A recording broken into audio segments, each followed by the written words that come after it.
গোটা বিশ্বের চোখ এখন মধ্যপ্রাচ্যের দিকে। ইরান ইসরায়েল সংঘাতে কপালে চিন্তার ভাঁজ বিশ্ব নেতাদের। এদিকে ইরানের বিপক্ষে যে কোনো মুহূর্তে যুদ্ধে নামতে পারে যুক্তরাষ্ট্র, যা আরও ভয়াবহ পরিস্থিতিতে রূপ নিতে পারে। কারণ ইরানের পারমাণবিক বাংকার ধ্বংস করতে পারে এমন শক্তিশালী ক্ষেপণাস্ত্র একমাত্র যুক্তরাষ্ট্রের আছে বলে দাবি করেছে দেশটির সরকার। দেশটির দাবি, নির্ভুলভাবে লক্ষ্যবস্তুতে আঘাত হানতে সক্ষম এই শক্তিশালী বোমা বা ক্ষেপণাস্ত্রের ওজন 30,000 পাউন্ড বা 13,600 কিলোগ্রাম। এটি সম্ভবত ইরানের পারমাণবিক স্থাপনা ফর্দো কমপ্লেক্সকেও ভেদ করে বিস্ফোরণ ঘটাতে পারে, যা কিনা পাহাড়ের অনেক নিচে অবস্থিত।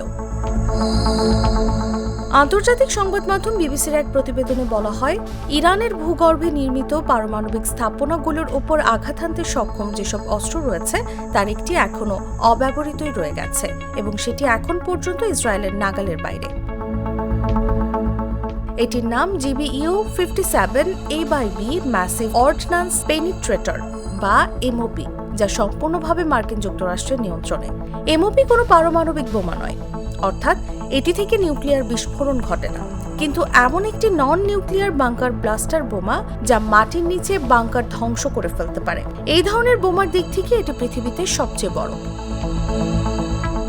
যদিও এখন পর্যন্ত মার্কিন যুক্তরাষ্ট্র ইসরায়েলকে এমওপি ব্যবহারের অনুমতি দেয়নি। মার্কিন সরকার জানিয়েছে এই বোমাটি প্রায় 6 মিটার লম্বা হয় এবং এটি মাটির প্রায় 200 ফুট গভীরে প্রবেশ করে বিস্ফোরণ ঘটাতে পারে বলে ধারণা করা হয়।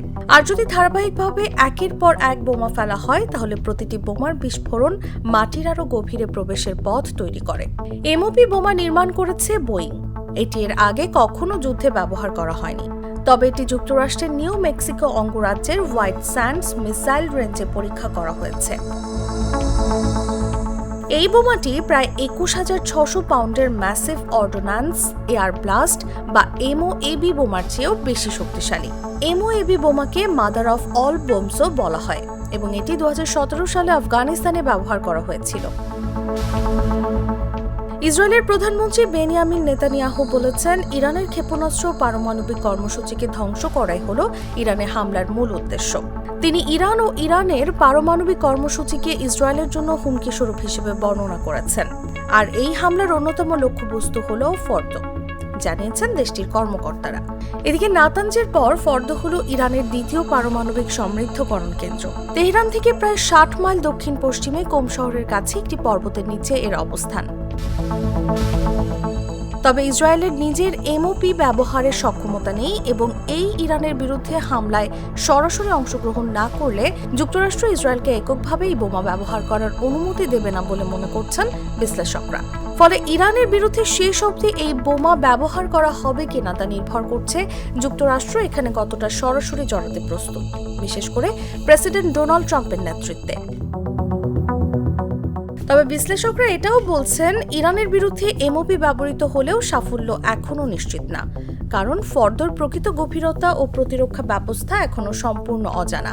তাদের মতে এমওপি বোমা ইরানের গোপন পারমাণবিক স্থাপনাগুলো ধ্বংস করার জন্য সবচেয়ে শক্তিশালী অস্ত্র হতে পারে, তবে সেটা আদৌ সম্ভব হবে কিনা তা বলা কঠিন।